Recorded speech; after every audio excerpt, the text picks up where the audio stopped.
dan ada tanda-tanda yang sifatnya kubra, besar. Artinya dengan panjangnya waktu kemudian bermunculan tanda-tanda itu, harusnya ada kesempatan kita untuk bertobat. Karena bagaimanapun seseorang mati itu bukan menunggu kiamat besar, tidak. Bahkan sebelum terjadi kiamat saja orang itu bisa mati. Makanya Nabi SAW bersabda, "Idza mata ahadukum qamat kiamatuh." Kalau salah seorang di antara kalian meninggal dunia, maka telah tegak kiamat kepadanya. Maksudnya kiamat kecil. Kalau boleh saya ringkas tentang tanda-tanda kiamat ini, maka ada tanda-tanda kiamat kecil yang terjadi di masa Nabi SAW dan sudah berlalu. Yang kedua, ada tanda-tanda kiamat kecil yang berlaku setelah meninggalnya Nabi SAW. Ada yang telah terjadi dan ada yang terus terjadi sampai mendekati tanda-tanda kiamat besar. Dan ada tanda-tanda kecil itu terjadi di zaman sekarang. Dan juga ada tanda-tanda kiamat kecil itu diletakkan di sela-sela tanda-tanda kiamat besar. Ini 4 pembahasan yang kita akan bahas. Mudah-mudahan cukup waktunya. Yang pertama, tanda-tanda kiamat yang terjadi di saat Nabi SAW masih hidup. Nabi SAW bersabda dalam sebuah hadis, "Bu'ithtu ana was-sa'atu kahataini wa yaqrubu baina isbi'aihi as-sabbabati wal wusta." Kata Nabi SAW, aku diutus dengan hari kiamat itu seperti begini, mengisyaratkan jari tengah dan jari telunjuk, kemudian merapatkannya. Artinya bahwa diutusnya Nabi SAW dengan tegaknya kiamat besar itu tidak jauh. Kenapa tidak jauh? Karena tidak ada Nabi setelah Nabi SAW dan tidak ada umat setelah umat Nabi SAW. Artinya tinggal nunggu kiamat ini didatangkan saja. Makanya Rasul mengatakan seperti itu. Yang kedua, di antara mukjizat Nabi SAW adalah insyiqaqul qamar. Bulan terbelah menjadi 2. Jadi ketika orang-orang musyrik datang kepada Nabi SAW meminta mukjizat, kalau memang Anda seorang Nabi, buktikan bahwa Anda memiliki keahlian. Maka Nabi SAW mengisyaratkan telunjuknya ke langit, persis mengarah ke bulan. Tiba-tiba kemudian bulan itu terbelah menjadi 2, yang separuhnya jatuh persis di atas Jabal Abi Qubais, dan yang separuhnya lagi kemudian menggantung di langit. Dari sini Allah Subhanahu wa taala mengisyaratkan dalam Al-Qur'an, "Iqtarabatis sa'atu wa insyaqqal qamar wa iyyaru ayatan yu'ridu wa yaqulu sihrun mustamir." Telah dekat hari kiamat ketika bulan terbelah menjadi 2. Tapi apa yang terjadi setelah mereka betul-betul melihat bulan terbelah menjadi 2? Dan tentu ini lebih hebat daripada mukjizat Nabi Musa yang membelah lautan. Karena membelah lautan itu hanya dilihat orang-orang yang ada di sekitar lautan saja. Tetapi bulan ini terbelah bisa dilihat semua orang, karena posisinya di atas. Di mana saja bisa melihat bulan. Mau di ujung timur, barat, selatan, utara. Tetapi Allah Subhanahu wa taala gambarkan, "Wa iyyaru ayatan yu'ridu." Ketika betul-betul tanda-tanda itu dimunculkan oleh Allah Azza wa Jalla, justru mereka berpaling dan mengatakan, "Dhahara sihru Muhammad." Oh, telah tampak sihirnya si Muhammad itu. Makanya Allah mengatakan, "Wa yaqulu sihrun mustamir."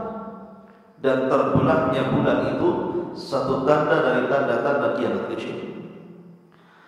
Ma'asyiral muslimin yang dimuliakan Allah Azza wa Jalla. Kemudian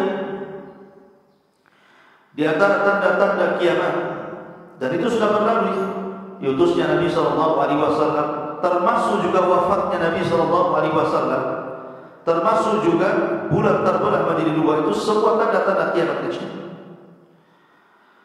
Dan ada tanda-tanda kiamat kecil di zaman Nabi SAW diisyaratkan dalam setiap peristiwa.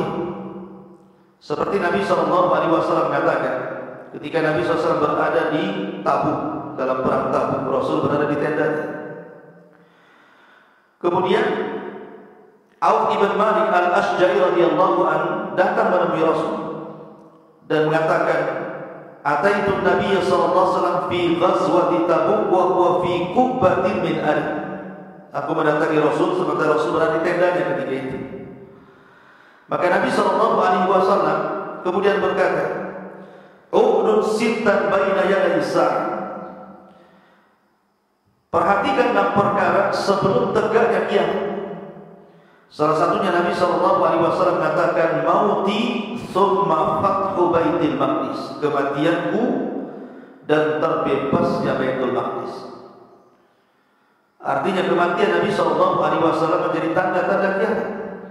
Kemudian setelahnya fathu Baitul Maqdis di zaman siapa? Umar Ibn Khattab menguasai Baitul Maqdis dan merebut Persia, jatuh ke tangan kaum muslimin. Adapun kejadian-kejadian tanda-tanda kiamat setelah Nabi SAW meninggal, bahkan terjadi di zaman keemasan yang Nabi SAW sabdakan, "Khairun nasi qarni, thumma alladhina yalunahum, thumma alladhina yalunahum." Sebaik-baik generasi, kata Rasul, generasi aku dan sahabat. Kemudian generasi setelahnya dan setelahnya, artinya sahabat, tabi'in dan tabi'ut tabi'in. Di situ banyak terjadi tanda-tanda kiamat. Di antaranya ketika Nabi SAW menceritakan tentang dua kelompok yang berperang. Padahal dua kelompok ini masing-masing dakwahnya satu, mentauhidkan Allah Subhanahu wa taala dan mengikuti Nabi SAW, tapi berperang. Dan itu tanda-tanda kiamat. Dan itu disyaratkan kepada dua peperangan yang sangat besar yang memakan korban ribuan. Pertama, perang Siffin. Perang Siffin ini perang antara kubu Ali ibn Abi Thalib radhiyallahu anhu dan kubu Muawiyah yang ada di Syam. Kemudian yang kedua, perang Jamal. Perang Jamal juga terjadi di zaman yang sama antara kubu Aisyah radhiyallahu anha, Abdullah ibn Zubair dan yang lainnya dengan kubu Ali radhiyallahu anhu, dan itu memakan korban yang sangat banyak, ribuan. Ada yang mengatakan 70.000, banyak yang meninggal. Dan itu di antara fitnah yang Nabi SAW sabdakan lewat Hudzaifah ibn Yaman. Karena Nabi SAW sudah mengisyaratkan ikhwan syariat Islam ini kan sempurna. Tidak mungkin Rasul wafat kecuali menyempurnakan Islam. Dari sini turun surat Al-Maidah, "Al-yauma akmaltu lakum dinakum wa atmamtu 'alaikum ni'mati wa raditu lakumul Islam dinan." Artinya Islam ini sudah sempurna, tidak boleh ditambah, tidak boleh dikurang. Bahkan suatu ketika Nabi SAW pernah berkhutbah, bayangkan, Rasul sholat fajar, sholat subuh. Setelah sholat subuh, Rasul berkhutbah, tidak berhenti sampai zuhur. Anda bisa bayangkan, saya aja ngomong 1 jam sudah haus. Ini Nabi SAW khutbah dari subuh sampai zuhur. Kemudian Rasul sholat zuhur. Kemudian Rasul naik lagi ke mimbar, khutbah lagi sampai asar. Kemudian Nabi SAW sholat asar. Kemudian selepas sholat asar Rasul khutbah lagi sampai maghrib. Bayangkan dari subuh sampai maghrib Rasul berkhutbah. Siapa yang kuat khutbah seperti ini? Bicara terus. Apa yang dibicarakan Nabi SAW? Nabi SAW bicara tentang peristiwa-peristiwa yang akan berlaku sejak zaman dia berkhutbah sampai kiamat dibangkitkan. Sampai sahabat mengatakan, "Wa a'lamuna ahfaduna." Dan orang yang paling alim adalah orang yang paling banyak menghafal apa yang disabdakan Rasul sejak fajar sampai maghrib. Dan sahabat yang paling mampu menghafal khutbahnya Rasul kala itu ada siapa? Hudzaifah ibn Yaman. Dia bisa merekam sabda Rasul dari fajar sampai maghrib. Dan Hudzaifah menceritakan di antara ringkasannya, kata Hudzaifah, Nabi menjelaskan tentang tanda-tanda kiamat, bahwa ada tanda-tanda kiamat itu, kata beliau, di mana tidak ada satupun rumah dari rumah kaum muslimin kecuali masuk di dalamnya. Nanti kan jelaskan apa di antara tanda-tanda, kok ada tanda-tanda kiamat itu tidak ada satu rumah kecuali dimasuki. Ma'asyiral muslimin yang dimuliakan Allah Azza wa Jalla. Nah, di antara tanda-tanda kiamat kecil adalah juga narun azimatun takhruju min ardil Hijaz. Api yang sangat besar yang dijelaskan dalam sejarah, saking besarnya api sampai tingginya 3 kali menara. 3 kali menara. Ya, kalau menara berapa meter? Kalau seandainya menara itu 10 meter, 30 meter api itu. Ya. Ini pernah terjadi sampai-sampai Al-Imam Ibnu Syihab Al-Maqdisi rahimahullah dalam menceritakan dalam bukunya. Jadi ada sebuah daerah namanya Harrah. Harrah ini mendekati kabilah Bani Quraidah. Bani Quraidah itu tempatnya kabilah orang Yahudi dulu di zaman Nabi. Tiba-tiba di daerah Harrah ini terjadi gempa hebat. Selama 3 hari gempa saja. Setelah gempa tiba-tiba muncul api. Awalnya muncul vulkan mungkin semacam lahar, tiba-tiba muncul api. Bayangkan, api ini setinggi 3 kali menara. Makanya disebut Ardul Hijaz, narun takhruju min Ardil Hijaz. Api yang keluar dari negeri Hijaz. Lah api ini rupanya bukan tinggal di satu tempat, tetapi merayap sampai membakar Bani Quraidah dan mendekati Madinah. Sampai-sampai orang-orang di Madinah itu ketakutan. Sudah tidak jelas lagi mana siang mana malam, karena terang, bukan karena bulan ataupun matahari, tetapi karena besarnya api. Api itu melahap semuanya, sampai batu-batu itu dibakarnya. Sampai-sampai orang-orang yang ada di Damaskus, karena api ini terus menjalar ke jalan-jalan tempat hajinya dari arah Irak, Syam menuju Madinah, menuju Mekah ini. Jalan menuju dari Syam ke Mekah itu apinya terus menjalar sampai mendekati Syam. Bayangkan, api itu terus berjalan sampai orang-orang Damaskus menceritakan ketika kejadian itu mereka sudah ketakutan. Dan ketika terjadi api yang terus merayap itu bertepatan dengan gerhana. Makanya ikhwatu fillah, hati-hati. Kita lihat setiap terjadi gerhana itu mesti banyak musibah setelahnya. Dan kita bisa saksikan di negeri kita setiap ada gerhana mesti setelahnya banyak musibah tuh. Tak banjir, tak puting beliung, tak longsor, apa macam-macam ini. Jadi saking ketakutannya orang-orang Damaskus itu karena melihat api semakin dekat ke daerah mereka. Akhirnya kaum muslimin dari mulai anak-anak sampai orang dewasa, laki-laki sampai perempuan, mereka hanya bisa berzikir kepada Allah, membaca Quran. Jangan sampai kemudian api itu melahap mereka, karena mereka sangka ini kiamat sudah dibangkitkan. Ketika kemudian mulailah manusia, mereka hanya membaca Al-Quran, berdoa kepada Allah tadarruk, tiba-tiba kemudian api itu terhenti, tidak menjalar lagi, sampai akhirnya selama 1 bulan mulailah api itu melemah, akhirnya kemudian hilang. Dan ini sudah terjadi, makanya para ulama menyebutnya di antara tanda-tanda kiamat adalah narun takhruju min ardi al-Hijaz. Dan ini sudah berlalu. Ya. Tetapi nanti akan terulang nih. Kejadian ini akan terulang. Kapan? Di akhir tanda-tanda kiamat besar. Di mana Nabi SAW mengatakan narun takhruju min ardi adnin tutradun nas ila mahsyarihim, kata Rasul. Api ini akan keluar lagi, tetapi bukan di Hijaz, tetapi permulaannya di Yaman dulu, di negeri Aden.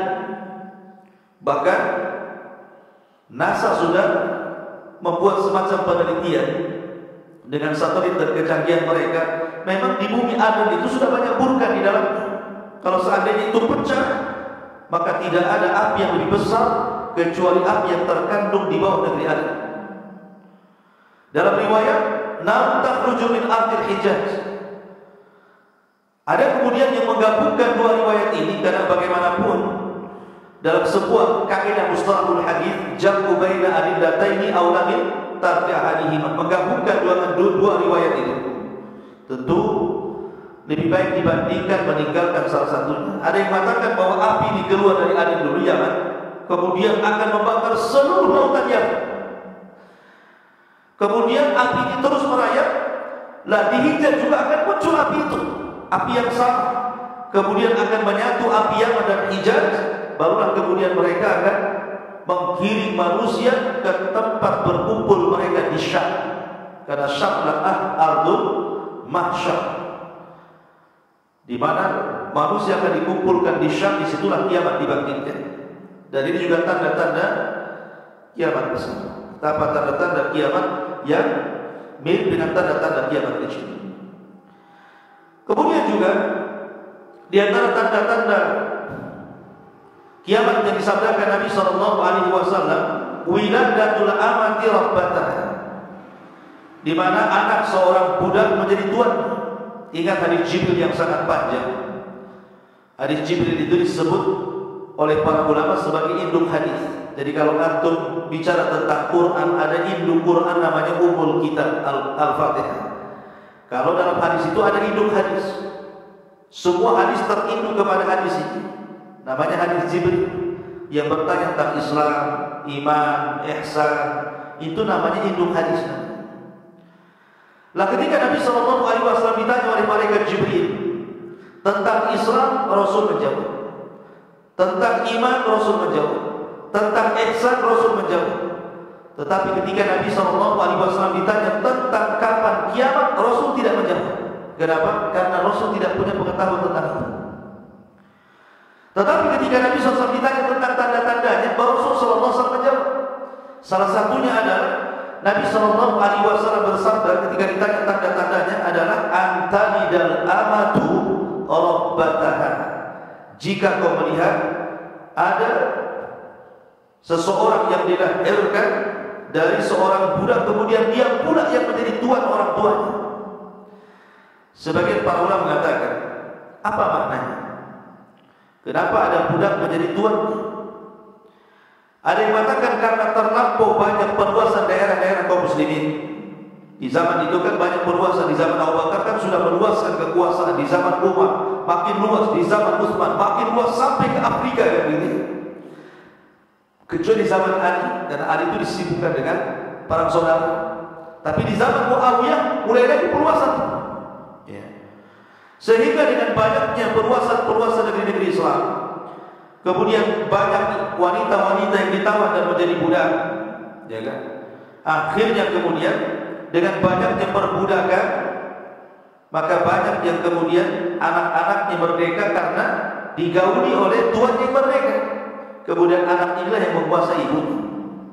Ada yang mengatakan seperti itu. Ada juga yang mengatakan bahwa yang dimaksud di sini adalah kinayah daripada hukukul walidain. Anak yang durhaka kepada orang tua seolah-olah dia pula yang mengatur orang tua. Nah, itu juga masuk pada antari dan amatu rabbataha. Ma'asyiral muslimin yang dimuliakan Allah Azza wa Jalla. Kemudian juga di antara tanda-tanda yang disebutkan Nabi sallallahu alaihi wasallam, kathratul mal wal istighna anis sadaqah. Di mana harta itu akan melimpah sehingga orang tidak perlu sedekah. Sampai orang yang datang bersedekah hari ini, dia mengatakan, kenapa kau enggak kemarin saja sedekah? Aku sudah banyak harta. Atau sampai orang yang diberikan 1000 dinar, dia enggak mau, marah dia. Kecil bagi dia 1000 dinar itu. Padahal itu uang besar. Ya, karena orang semua kaya. Kata Nabi SAW, la taqumus sa'atu hatta yaksura fikumul mal fayafidu hatta yuhimma rabbal mali man yakbalu sadaqatahu wa hatta yaqridahu fayaqulu alladhina yaqriduhu alaihi la rabbani. Kata Nabi SAW, tidak mungkin tegak hari kiamat sampai harta melimpah di mana-mana. Sampai-sampai orang yang diberikan harta dia mengatakan la hajat, tidak butuh saya harta itu.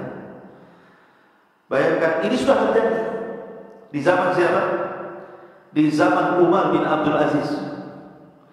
Walaupun Umar bin Abdul Aziz itu tidak berkuasa lama sebenarnya. Umar bin Abdul Aziz itu hanya 2 tahun lebih saja berkuasa. Tetapi karena dia dipenuhi dengan keadilan, hanya dalam tempo 2 tahun lebih, masyarakat Islam tidak ada yang miskin, tidak ada orang fuqara wal masakin, sampai orang sibuk bingung mau sedekah sama siapa, karena semua orang menjadi kaya. Ada juga yang mengatakan, apa penyebabnya? Ya penyebabnya karena di zaman itu kan kaum muslimin masih kuat sehingga bisa membebaskan negeri-negeri kafir, mengambil harta ghanimah mereka. Saking banyaknya harta rampasan perang itu sampai bingung orang itu mau membagi karena semua sudah kaya. Nah, ini juga diantara keterangan para ulama tentang masalah ini. Kemudian juga zuhurul fitnah, banyaknya fitnah yang akan berlaku. Nabi SAW bersabda, badiru bil a'mali fitanan kaqita'il lailil mudlim, yusbihu ar-rajulu mu'minan wa yumsi kafiran, aw yumsi mu'minan wa yusbihu kafiran, yabi'u dinahu bi aradin minad dunya. Bersegeralah kalian beramal dengan amalan yang saleh yang banyak sebelum datang fitnah seperti penggalan malam yang sangat gelap. Maksudnya penggalan malam yang sangat gelap itu, antum kalau berjalan di tengah malam tanpa ada penerangan, tentu antum akan nabrak sana sini kan gitu. Akan nabrak pohon ini, akan kesandung batu ini, begitulah. Lah fitnah itu diumpamakan dengan antum berjalan di malam hari, nabrak sana nabrak sini. Sehingga Nabi SAW mengatakan, yusbihur rajulu mu'minan wa yumsi kafiran, sampai ada orang di pagi hari dia beriman, sore sudah kafir. Sore beriman, pagi pula sudah kafir. Kenapa? Yabi'una dinahu bi aradin minad dunya. Dia jual agamanya dengan harga yang rendah dari dunia. Dan ini sudah berlaku. Apalagi di zaman sekarang nih, orang murtad itu mudah. Hanya karena menikah dengan orang kafir masuk kafir. Hanya urusan bisnis bisa masuk kafir. Nah di sini para ulama mengatakan ketika menyebutkan badilu bil amali fitnah, bersegeralah beramal sebelum datang fitnah yang datangnya seperti potongan malam yang sangat gelap di sini. Kata para ulama, hadzara Nabi sallallahu alaihi wasallam ummatahu minal fitanil 'azimati allati satadharu fihi. Kata para ulama, di sini Rasul hendak memberikan takdir peringatan kepada kita kaum muslimin bahwa akan datang fitnah yang sangat besar yang akan menimpa kaum muslimin, dan itu diuji tentang istiqomah seseorang, tentang iltizam seseorang di dalam memegang syariat Islam. Kalau seandainya orang istiqomah maka dia bisa keluar dari fitnah, tapi kalau orang tidak istiqomah maka jangan harap keluar dari fitnah. Ada juga yang mengatakan bahwa fitnah di sini adalah peperangan di mana-mana. Kemudian termasuk juga kata Nabi SAW, la taqumus sa'ah hatta yakthurul qital. Tidak akan terjadi hari kiamat sampai banyaknya peperangan dan pembunuhan, atau dalam riwayat al-harj, pembunuhan. Dan pembunuhan ini, pembunuhan itu kan ada dua ya. Ada pembunuhan karena sebab, ada pembunuhan karena tidak ada sebab. Tanpa sebab orang dibunuh gitu ya. Ada pembunuhan karena sebab, mungkin karena sebab dia berzina dengan zina muhsan, dirajam mati. Atau karena membunuh kisos, atau karena dia murtad, man baddala dina faqtuluh, siapa yang murtad dari agamanya bunuh. Ada sebab-sebab orang itu kenapa dibunuh. Tetapi ada orang yang membunuh itu tidak ada sebab, dan itu yang paling banyak. Sampai-sampai Nabi SAW mengisyaratkan tentang masalah ini, al-qatilu la yadri fi man qatal, wal maqtulu la yadri fi man qutil. Jadi orang yang membunuh bingung kenapa alasannya dia bisa membunuh. Orang yang dibunuh saja bisa dibunuh. Karena pembunuhan di zaman sekarang itu sudah gak ada alasan lagi. Gara-gara uang parkir orang bisa dibunuh. Gara-gara orang keserempet di jalan orang bisa dibunuh. Gara-gara urusan orang tua gak ngasih motor, orang tua bisa dibunuh. Gara-gara sakit hati sampai saya dengar lihat berita di YouTube itu, ada orang tua negor sama anaknya. Anaknya gak terima, malamnya dibunuh orang tuanya. Gara-gara anak orang tuanya mengatakan kok anaknya gak guna, hanya ngomong begitu. Sakit hati anaknya, malamnya ditusuk orang tuanya. Alhamdulillah. Coba, kalau sudah sama orang tuanya saja berani membunuh, tentu sama orang yang tidak ada kebaikan sama sekali berani membunuh. Urusan lahan bisa membunuh, urusan kehormatan bisa membunuh. Jadi sekarang ini tidak ada alasan gitu ya, tidak ada sebab kenapa orang itu bisa membunuh. Makanya Rasul mengatakan orang yang membunuh bingung alasannya kenapa dia sebab bisa membunuh. Orang yang dibunuh lebih bingung lagi kenapa bisa saya dibunuh, begitu ya. Tetapi keadilan Allah Azza wa Jalla tetap ada qisas pada hari kiamat. Makanya dalam hadis Abdullah bin Abbas radhiyallahu anhuma, orang yang pernah dibunuh itu kalau tanpa alasan di dunia dibunuh, maka pada hari kiamat dia akan memegang kepalanya. Walaupun di dunia tidak dipegang kepalanya, mungkin dibunuh ditusuk, tapi nanti pada hari kiamat orang-orang yang dibunuh secara zalim itu, maka kepalanya akan dipegang dengan tangan kanannya tanpa kepala, kemudian menghadap Allah. Kemudian tangan kirinya menyeret orang yang pernah membunuh di dunia dan mengatakan, Ya Rabb, sal hadza liman qatalana. Ya Rabb, tanya orang ini, kenapa dia bisa membunuh diriku? Maka Allah akan bertanya kepada orang yang membunuh itu. Kalau jelas alasannya, seperti mamanya saya membunuh karena saya berperang di jihad di jalan Allah, maka dia tidak akan dimasukkan neraka. Tapi kalau dia membunuh karena kezaliman, maka dia masuk neraka. Ma'asyiral muslimin yang dimuliakan Allah Subhanahu wa taala. Kemudian juga di antara tanda-tanda kiamat adalah Nabi SAW katakan, fa idza duyiatil amanah fantadhiris sa'a. Qala kaifa idha'atuha? Qala idza wusida al-amru ila ghairi ahlihi fantadhiris sa'a. Apabila amanah sudah dilalaikan, tunggulah kiamat. Ditanya Rasulullah, bagaimana orang itu melalaikan amanah wahai Rasul? Maka Rasul mengatakan, apabila amanah diserahkan kepada yang bukan pakarnya, maka tunggulah kehancuran alam ini. Dan ini sudah terjadi. Lihat para pemimpin-pemimpin, kalau yang bukan pakarnya kemudian diangkat menjadi pemimpin, dia bukan bidangnya tapi diangkat di situ, maka akan merusak. Betapa banyak para pemimpin-pemimpin, para pejabat-pejabat yang mereka tidak kenal Quran, tidak kenal Sunnah, tidak kenal aturan-aturan memimpin dalam syariat Islam. Akhirnya apa? Memimpin dengan suka-suka dia, mendolimi rakyatnya. Jangankan di perkara besar memimpin rakyat, ikhwatul fiddin. Kepala rumah tangga saja, kalau dia bukan tidak memiliki pengetahuan, bisa rusak. Ya. Nah dari sini ma'asyiral muslimin yang dimuliakan Allah Subhanahu wa taala, bahwa ini sudah terjadi. Kemudian juga kata Nabi sallallahu alaihi wasallam, la ya'tiyanna 'alan nasi zamanun la yubali al-mar'u bima akhadha al-mal amin halalin am min haramin. Akan datang kepada manusia zamannya di mana seseorang tidak akan peduli lagi bagaimana caranya dia mengambil harta, mau harta halal, mau harta haram, main embat saja. Dengan alasan, Ustaz, yang haram saja susah, apalagi yang halal. Nah kali kalau ngomong, yang halal lebih banyak dibandingkan yang haram.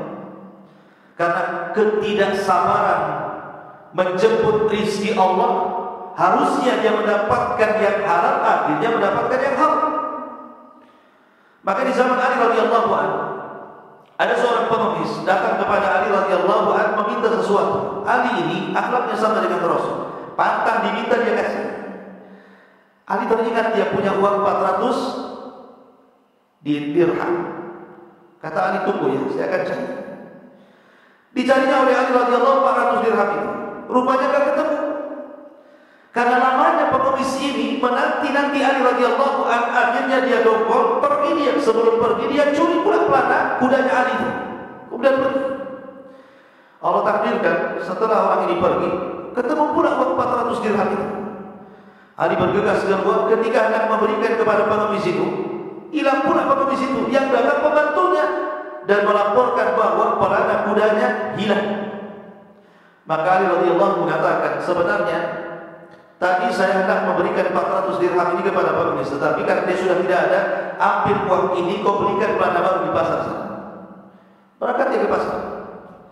Rupanya di pasar ada orang yang jual pelana. Setelah ditawar-tawar 400 dirham juga harganya.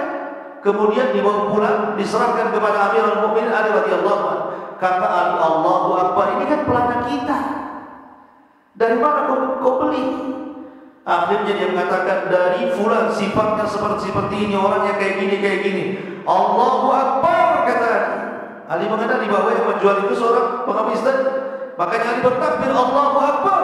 Kalau orang itu mau sabar, dia akan mendapatkan 400 dengan cara halal. Tapi karena dia tidak sabar, maka dia mendapatkan dengan cara halal.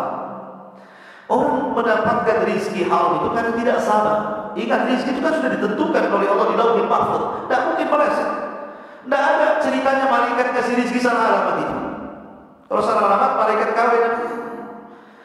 Ya. Tidak ada ceritanya malaikat salah alamat. Cuma kita yang tidak sabar, akhirnya mencari rizki yang halal pada rizki yang halal banget. Dan itu tanda-tanda kiamat di zaman sekarang. Sudah orang tak peduli, yang penting dapat uang, mau bagaimanapun caranya. Dan itu tanda-tanda kiamat yang disebutkan dalam hadis Nabi SAW di sini. Ma'asyiral muslimin yang dimuliakan Allah Subhanahu wa taala. Kemudian juga tawakuf al-jizyah wal kharaj. Berhentinya pembayaran jizyah. Kalau dulu kan ada namanya jizyah. Seperti Nabi SAW ketika menyerbu Bani Quraidah, kemudian Bani Quraidah, kemudian Bani Nadir, kemudian terakhir perang di Khaybar. Rasul menang dan pasukan dan para sahabat.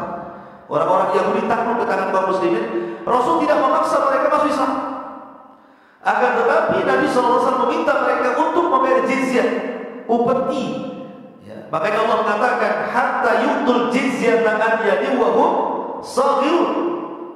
Mereka harus membayar upeti dan mereka harus merasa rendah di tengah kaum muslimin.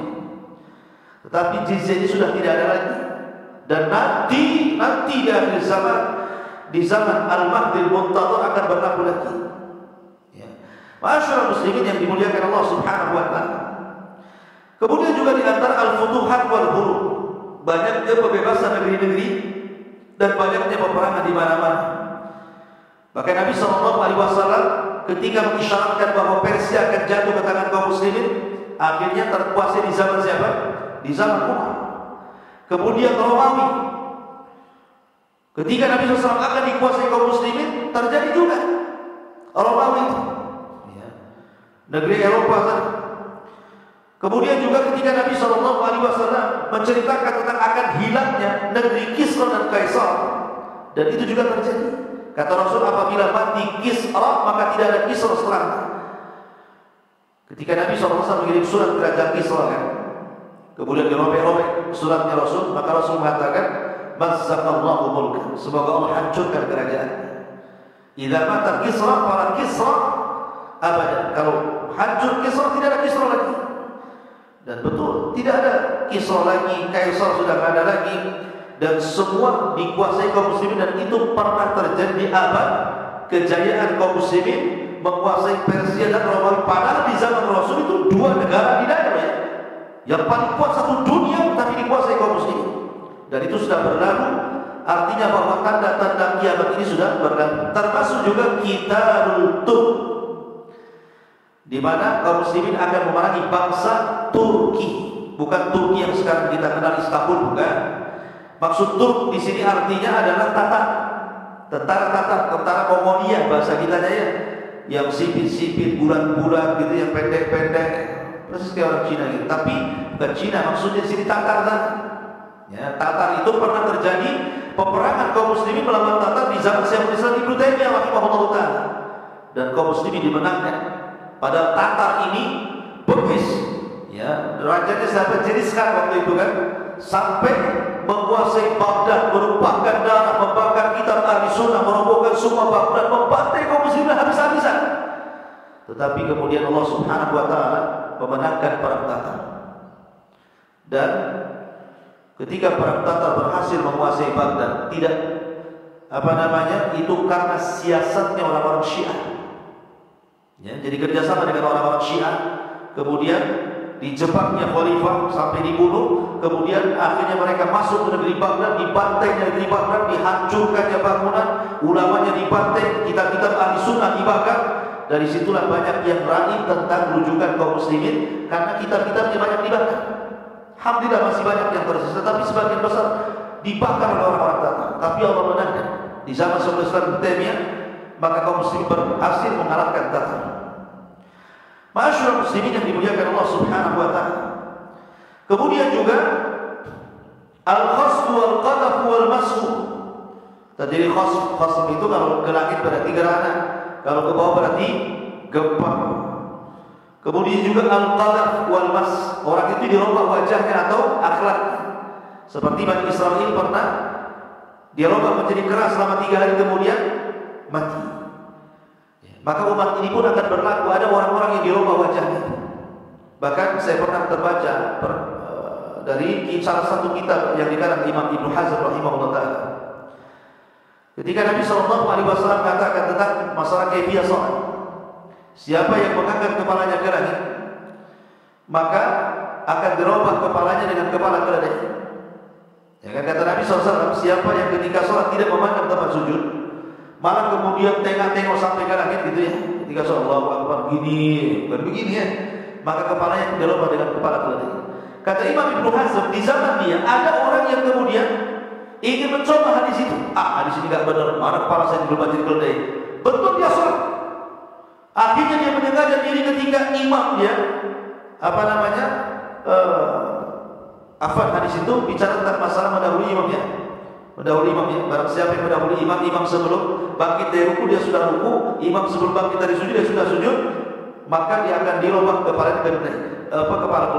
Orang ini mau mencoba, betul tak hadis ini katanya. Akhirnya betul-betul ketika imam masih ruku dia sudah bangkit, ketika imam masih sujud dia bangkit. Habis sholat kepalanya jadi keledai. Itu di zaman Imam Ibnu Hazm. Ya.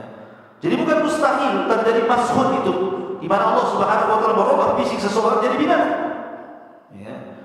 Ataupun mungkin kelakuannya seperti binatang, seperti Allah mengatakan ulaika kal an'am bal hum adall. Terkadang mereka pasti seperti binatang ternak atau mungkin lebih sesat dibandingkan binatang ternak. Ma'asyiral muslimin yang dimuliakan Allah Subhanahu wa taala. Kemudian juga di antaranya ikhtilalul maqais. Ikhtilalul maqais itu artinya berubah dari kondisi yang baik kepada yang buruk, sehingga orang menyangka yang baik dianggap buruk, yang buruk dianggap baik. Itu namanya ikhtilalul maqais. Dan Nabi SAW yang mengatakan seperti itu, saya di alaikum zaman, akan datang zamannya kepada kalian yusaddiqu fiha al-kadhib wa yukadzibu fiha as-shadiq, di mana orang jujur dianggap berdusta dan berdusta dianggap jujur. Dan akan datang kepada kalian al-ruwaibidatu. Apa itu ruwaibidatu ya Rasulullah? Kata Rasulullah SAW katakan ar-rajulu tafih yatakallam fi amril am. Orang jahil tapi bicara kemaslahatan umat. Lihat hari ini kan, kalau sudah cerita politik, sampai orang jual bawang aja dia cerita politik. Apalagi udah mau pemilu kan, kalau ini bagus nih, semua cerita, tukang beca, tukang ojek, sampai ke pasar, sampai pembantu rumah tangga, sampai ke pejabat, sampai ke pemimpin. Kayak pakarnya aja dia. Ya. Sekolah pun tidak, tapi kalau cerita politik, wah luar biasa dia. Kayak dia aja pakarnya. Ya, sekali dibantah atau apa-apa. Jadi ada orang-orang yang tidak tahu pengetahuan tentang sesuatu, tapi bicara seorang dia pakarnya. Ini kan bahaya. Padahal dia provokator. Ma'asyiral muslimin yang dimuliakan Allah Azza wa Jalla, itu akan datang seperti itu. Umat-umat yang bukan bid'ah tapi bicara tentang bid'ahnya. Ini bahaya. Makanya Syekhul Islam Ibnu Taimiyah mengatakan, separuh dokter merusak pasien, separuh insinyur merusak bangunan, separuh ulama merusak umat. Itu istilah-istilah. Kalau dokter dia nggak sekolah kedokteran, dia nembak ijazahnya, malpraktek dia jadinya. Disuntik bukannya sembuh, mati dia. Separuh insinyur buat bangunan, roboh bangunannya. Karena kurang ilmunya. Separuh ulama juga sama, merusak, sesat dan menyesatkan orang ini. Dan itu akan berlaku yang seperti ini. Masyaallah muslimin yang dimuliakan Allah Azza wa Jalla, termasuk kata para ulama di antara tanda-tanda kiamat adalah taslimul khas wa fashhut tijarah wa qat'ul arham. Orang mengucapkan salam kepada orang yang khusus saja. Taslimul khas. Kalau sesama antum pernah di pesantren ketemu assalamualaikum. Kalau nampak orang lain bukan satu pesantren dengan antum, dicuekin saja. Hai. Ini kan bahaya. Salam itu diberikan kepada orang yang kita kenal dan yang tidak kita kenal selama zahirnya dia muslim. Nampak ini pakai peci, ada mungkin orang Kristen. Assalamualaikum Pak. Nah, begitu maksudnya. Nampak ini pakai baju koko, walaupun sipit-sipit, mungkin muslim dia. Assalamualaikum, begitu maksudnya. Ini kalau nggak sesama teman aja nggak mau salam. Nah ini sudah tanda-tanda kiamat. Ataupun fusut tijarah, mudahnya jual beli. Kalau dulu orang ke pasar itu ikhwan pakai angkot dulu, nunggu angkot dulu, belum angkotnya ramai, tunggu angkot yang lainnya. Kadang pakai dokat, berjam-jam di pasar. Sekarang tidak perlu. Sekarang antum pegang ini saja, alat yang dia dapat anak, antum butuh apa? Tinggal masuk ke dalamnya, tunggu sebentar lagi, COD, tinggal bayar di tempat. Ya kalau barangnya pas yang itu, yang lain pula marah sama COD. Jadi ada sekarang ini mudah. Kenapa? Karena dalam riwayat yataqarabuz zaman. Yataqarabuz zaman itu karena zaman itu akan didekatkan oleh Allah. Bukan hanya zaman, seolah-olah tempat pun jadi dekat. Yataqarabuz zaman. Contohnya yataqarabuz zaman ya. Berdekatan waktu sekarang. Karena sekarang orang simpel semua orang sekarang. Makanya para ulama seperti Imam Nawawi rahimahullah ta'ala, Imam Nawawi itu usianya kan tidak panjang, 40 tahun lebih kurang dari saja ketika dia meninggal. Tapi lihat karyanya. Karyanya kalau orang mau mengkarya seperti karya Imam Nawawi rahimahullah ta'ala, mungkin butuh 100 tahun untuk menulis kitab. Tetapi pada zaman dulu itu waktunya lama, satu hari bukannya lama, kapan maghrib gitu ya. Puasanya lapar banget gitu ya, karena lama, mau ke duhur saja lama, ke asar lama, apalagi ke maghrib gitu. Sehingga karena waktu yang lama itu memungkinkan orang nulis lama, sehingga bisa menghasilkan karya luar biasa. Tetapi makin kesini waktu itu makin dekat, tahu-tahu duhur, tahu-tahu asar, tahu-tahu maghrib, tahu-tahu ngaca sudah berubah, tahu-tahu dari cucu aja besok mati dia. Ada orang seperti itu, ya, karena berdekatan zaman masalahnya. Makin kesini itu makin cepat waktunya. Makin sangat cepat sekali. Ke duhur, ke asar, ke maghrib, tahu-tahu maghrib, tahu-tahu buka saja kita. Baru tidur sebentar, udah asar. Baru tidur sebentar, sudah subuh. Ya. Makanya kenapa kemudian dengan berdekatannya waktu juga berdekatan pasar. Berdekatan pasar. Atau mau apa saja mudah. Hampir setiap rumah dan pasar. Nggak bisa langsung, bisa online. Itu tanda-tanda kiamat juga disebutkan oleh Nabi SAW, termasuk qat'ul arham. Ketika banyak orang yang putuskan silaturahim, gara-gara handphone putus silaturahim. Kalau dulu mau ketemu orang tua itu belum ada handphone, ngumpulin duit 1 tahun kerja dia bela-belain makan super di 1 tahun supaya dia bisa pulang kampung kan, ketemu orang tuanya kan. Ketika ketemu orang tuanya, masya Allah nangis, mungkin air mata itu 1 ember kalau mau ditampung, saking rindunya sama orang tua. Ya dipeluk-peluknya dia sama orang tua, mau pergi pun sama. Ya. Sekarang sudah ada handphone, ngapain mak? Tak ada anak, selesai, tak ada rindu-rinduan lagi. Ya. Sekarang sudah ada ini, terputus silaturahim. Ini bisa memutus silaturahim. Kadang-kadang orang tuanya nelpon berkali-kali dibiarin sama anaknya, benar? Paling minta duit kan? Celaka itu. Ya. Jadi gara-gara ini terputus silaturahim. Ini yang sangat mudah yang jelas di hadapan kita. Ya, dari sini makanya kenapa tanda-tanda kiamat ini sudah makin dekat, makin setiap hari itu ada saja tanda-tanda yang muncul. Hampir mungkin 99% tanda-tanda itu sudah muncul, tanda-tanda kiamat kecil. Ada tanda-tanda yang mungkin belum terjadi seperti Audatul Jaziratil Arab, kembalinya Jazirah Arab Jannati wa Anhar, di mana nanti Jazirah Arab yang sekarang kering rotan banyak pada pasir sana sini nanti akan hijau. Ada prediksi orang katanya Jazirah Arab sudah hijau belum? Itu pengairan irigasi yang dibuat mereka, taman-taman yang dibuat mereka. Tidak, bukan tumbuh alami, ini tumbuh alami ini. Bukan dibuat, bukan. Memang Allah Subhanahu wa ta'ala takdirkan negeri Arab dari subur. Bukan karena dibuat taman, kemudian irigasi air, bukan itu. Ya, karena ada orang yang salah paham. Kemudian juga intifaul ahillah, nanti akan terjadi gerhana bulan itu sangat besar mendekati bumi, seolah besar kan bulan itu. Kalau sekarang kan masih jauh tuh kalau gerhana. Tapi nanti suatu ketika akan terjadi gerhana, kayaknya gerhana itu akan besar sekali, kayak depan kita itu bulan itu. Dan itu belum terjadi, gitu ya. Namanya intifaul ahillah, sebagaimana yang hadis yang disahihkan Syekh Nasiruddin Albani rahimahullah taala. Termasuk juga taklimus sibab wal jimal lil insan. Jadi belum terjadi di mana pohon bisa binatang-binatang buas bisa bicara. Termasuk juga al-jamal, batu-batu, cadas-cadas gitu bisa bicara. Ini belum terjadi dan akan terjadi. Bahkan kelak di akhir zaman akan dikuatkan lagi dengan hadis ketika bicara tentang Marhamatul Kubra itu, di mana orang Yahudi sembunyi di balik batu. Batu pula ngomong, "Hei Muslim, ada Yahudi di belakang saya, bunuh dia." Semua pohon bisa bicara memberitahu persembunyian orang-orang Yahudi yang lari. Kemudian mereka bersembunyi di semua tempat kecuali satu pohon yang disebut pohon Gharqad.